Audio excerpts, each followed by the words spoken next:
Good morning, this is Bob Martin with rcsub.com and the Nautilus Dry Docks, and I wanted to introduce you to my latest series of videos, which is going to involve the build-up of this Custom Replicas 66.5 inch long Nautilus model.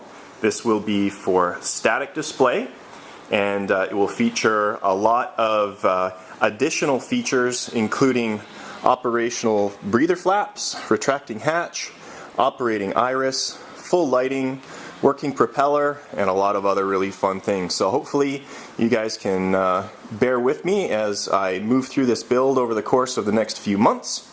I'll try and get an update done once every few weeks so you can follow along with me. Now, before I get started, I want to start out with your workspace. This is my corner of the garage, also known as the Nautilus Dry Docks. You're going to need a workspace with lots of room to build a model of this size. The garage works, hobby room, but just make sure that you're not shortchanging yourself. The other thing you're going to want is a lot of additional room to spread out parts and components to make sure that you're not crowded. But let's take a look at my workshop and some of the tools that I use on a regular basis. Some of them I would consider to be imperative, some are certainly optional, but you can see how I do. So here you've got my paint carousel. These are all the different paints that I use with my builds, collected over the course of the years, all my various paint brushes, Q-tips, toothpicks, just things that are handy to have around in your shop. These are all of the adhesives that I typically use.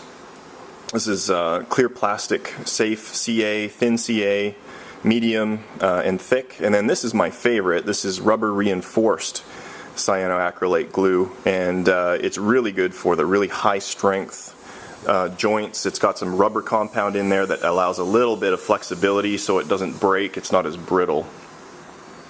Soldering iron, obviously a good thing to have. These are some of my smaller tools, various files, pens and pencils, trimming tools, hobby X-Acto knife, certainly something that you want to make sure that you have, various pliers, tweezers, and this tool is something I'd really recommend that you grab for this build. This is a Micromark grab iron bending gauge for the ladder rungs. This will allow you to get uniform ladder rungs. It's very inexpensive. Again, I got that on Micromark. Moving down, you can see all my various weathering pastels and washes.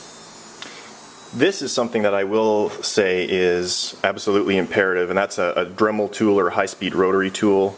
This is my favorite one. It's a cordless, as you can see. It's got a right angle attachment on it. I use it all the time, every day. Got lots of different attachments for it. It is absolutely one of the most useful tools that you will have as a hobby builder, and I highly, highly recommend that you grab one if you do not have one already. This particular poor soul right here is actually an RC Nautilus that I built. You might recognize it from a video that I did about a year ago. The gentleman that owned it unfortunately underwent some shipping damage and has sent it back here for some much needed repairs. It's good to see it back in its home berth. Moving over here, you can see my central workbench. This is a big 6-foot workbench with steel construction and a hardwood top, very sturdy. I put butcher paper down on top just to protect the surface. I can swap it out in between each build to keep things nice and tidy. You can see I've got a bench vise up there for holding things as I need to. Going over here, again, more counter space. I can't stress enough how good it is to have that, but you can see all of the parts for the build have been laid out. Still in their packages so that I don't lose anything, but I can certainly see what I'm going to need next. Have it all laid out for easy access. Moving down the bench, you can see bench vise. It's really good because it actually also can double as a lathe in a pinch. I've got my belt sander and contour sander.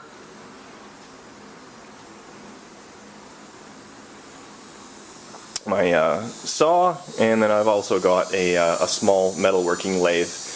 Wouldn't consider that to be imperative, but it's one of those good things to have around.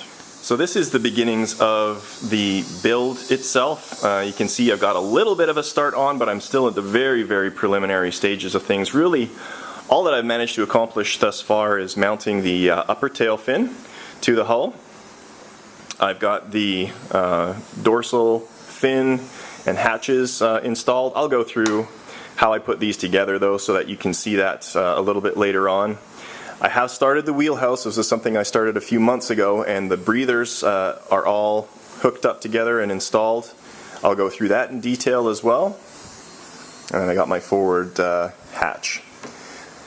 So that's really where we're at, and from this point forward I will be working on the builds fairly regularly, and hope to have updates probably once every week or so that you can follow along with my progress.